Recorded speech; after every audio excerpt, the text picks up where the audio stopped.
And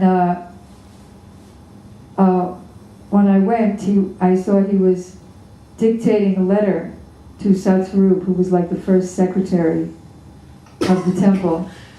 And he would take dictations of Prabhupada's letters. And Prabhupada was dictating this letter saying that the material world is just like being on thin ice. You know, there's a lake and then there's thin ice, and try ice skating on it, and then you just go right into the freezing water. He said, but Krishna consciousness is on the land. So don't be on the thin ice. Come to the strong platform of the land of Krishna consciousness, and then you won't be in any danger. So when he got out of the hospital, he was so-called recuperating in New Jersey. And to each of us, again, a day was coming to see him. And but he had, Kirtananda was there the whole time, and a household couple named Govinda Dasi and her husband Gorsunda. They were also there the first time, the whole time. And then on the day that I came, you know, even back in those days, back since 1966, the guys were saying, well, in the scriptures it says that women are less intelligent and you could never advance as fast as us. So, so then I asked Govinda, because she would go back and forth from Prabhupada's room. She could just easily go in and out. I said, could you please tell Prabhupada that I feel really bad because I'm a girl, so I can't advance as fast as the brahmacharis. So then when she came out, she said that Prabhupada said, yes, if you think you're a girl, how can you make any advancement? And then at one point during the day, we were sitting at Prabhupada's feet. He was sitting on a big bed. And I asked Prabhupada, because I was wearing shorts, and one of the brahmacharis criticized me, and I didn't know if he was right or not. So I asked Prabhupada if he was all right. So he said, of course these days you don't even look at what people's wearing. But in those days it was like a big deal. So, you know, today even if somebody walks into the program with a bikini, you don't say anything. Because, in fact, one time I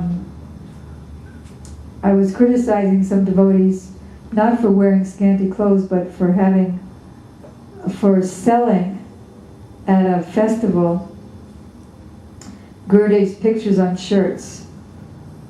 And I also used to tell devotees, don't wear a Jagannath picture on your shirt, because then Jagannath gets all squished up and thrown in the garbage. And, you know, the picture's not different, washing machine. So, anyway, it got back to Gurudev that I was criticizing the devotees for selling the Gurudev shirts. So he hardly ever calls for me, but he called for me and he said that don't criticize them. They're doing that to make money, that they can invite me. So I said, yeah, but, you know, the Guru is not different from the picture. He said, yes, but you're thinking that if you criticize them, they're going to come up to the next level. But they're not. They're going to go down to the next level. And then he quoted Bhagavad Gita, how don't disturb the minds of those who are acting in ignorance. Rather, just give them devotion. So then he said, I never look to see what anybody's wearing.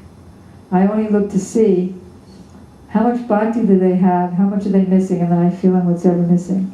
So ever since then, I never looked at anybody's clothes. But anyway, back in 1967, I asked if it's all right to wear shorts. So it just so happened that there was a picture just behind his bed, way up on the wall, of Draupadi and Dusasana and Duryodhana are attempting to strip her naked, and she's going like this, and Krishna supplying all of her sari. So Prabhupada said, by nature, a lady is ashamed to be seen without clothes. Then he started glorifying the the Muslims, who, he said, they only have this little space open for their eyes, and everything else is covered. He said, a lady should be so covered that even the sun, S-U-N, cannot see her. What to speak of anybody else. And then he started singing this song, which I forgot the Sanskrit just now.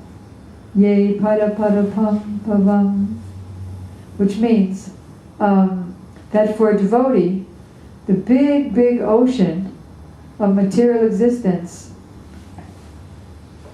becomes as small as the puddle made by the hoof print of the calf in the mud.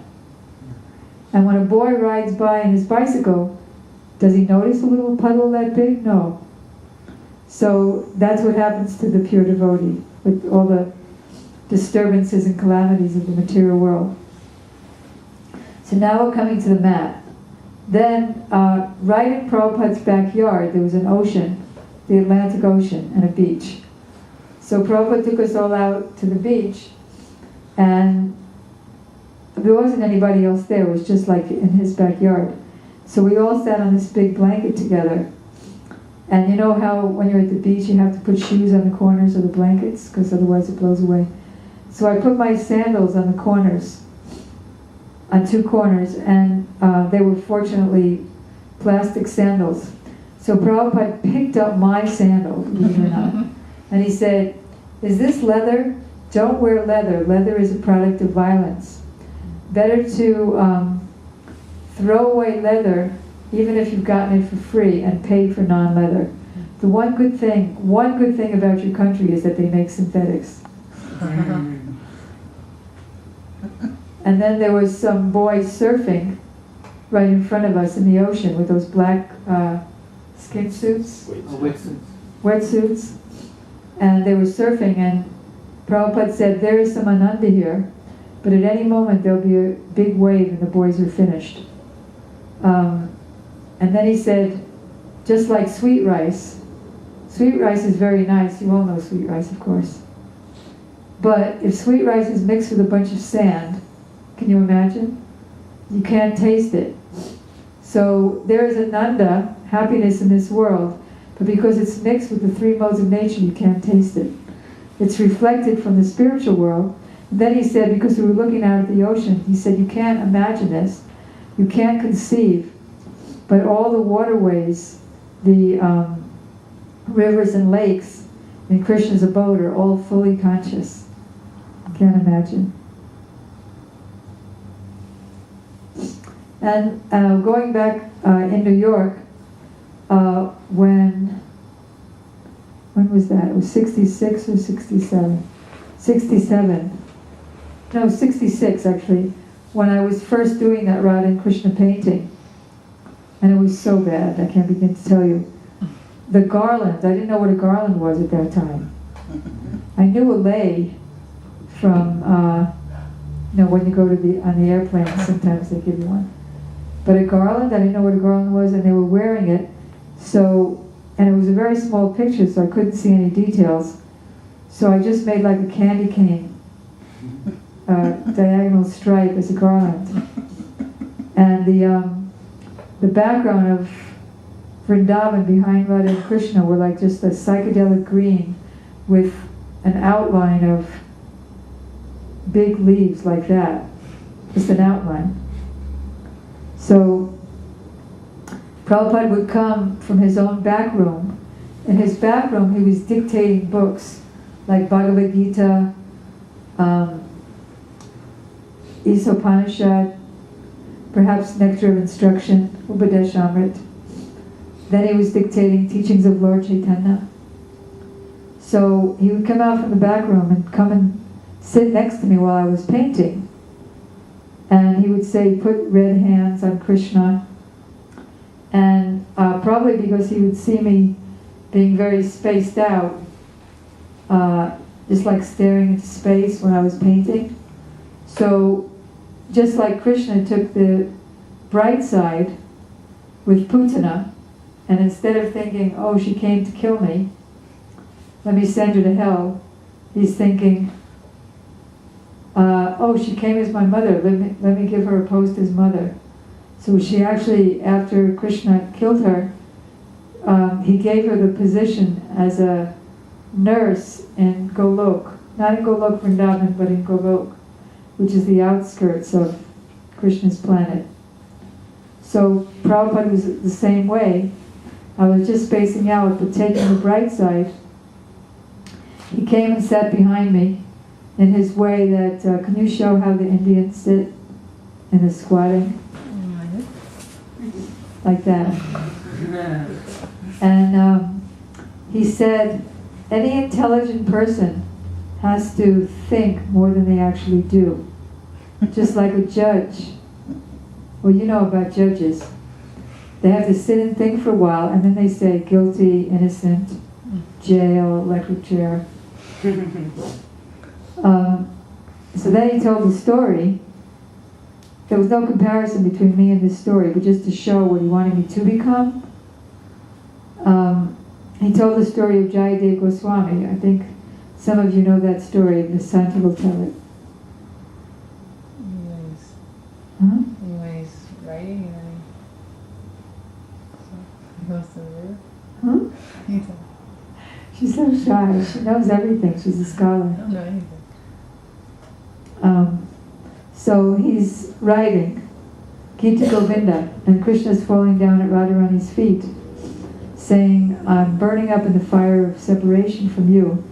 Please be merciful and put your lotus feet on my head. So Jayadev Goswami is writing, but then when this line comes, please be merciful and put your lotus feet on my head, he couldn't write that because he had a little bit of Aishwarya in his heart. And so he was thinking, how can I write that? Because Radharani is Krishna's devotee, and Krishna's God. So how can I write that he's putting his feet at her head, at her feet? So he told his wife, Padmavati, I'm going to go out and take a bath in the river. I have to think about this. So then she saw him coming back, getting his book, writing something down, putting the book back, leaving again, coming back again. And this time his hair was wet. So she said, how'd you get back so soon? He said, I didn't get back so soon, I left a long time ago. She said, I know you left a long time ago, but then you came back again and you wrote something in your book and then you left. But now your hair is wet, which means you had to go all the way to the river and come back, so how did you get back so soon? So he said, what? He said, let me see the book. So he looked in the book and he saw that the line was completed, that he couldn't write. Because when he was thinking of writing it, his hand was just trembling. He couldn't write it because his heart was trembling. So then, when he saw that it was written in such beautiful handwriting, he told his wife, oh Devi, oh wife, that was Krishna who came in my form. And then both of them began to weep and they both fainted. So Prabhupada's moral of the story is that any intelligent person has to think more than they actually do. So, and speaking of intelligent, Prabhupada told me that materialists, that's when I was painting in his quarters, he said materialists, they take fish for their intelligence, propaganda. He said, but for those who are spiritualists, they drink milk, because milk develops the finer tissues of the brain for spiritual understanding. No wonder I'm so stupid. I was just thinking of it myself. So then he had Kirtanananda, who was his cook, his head cook. He had Kirtanananda make me milk twice a day while I was there painting in his quarters. Also, he had this big barrel of glubjamins, and he personally used to feed me glubjamins while I was painting.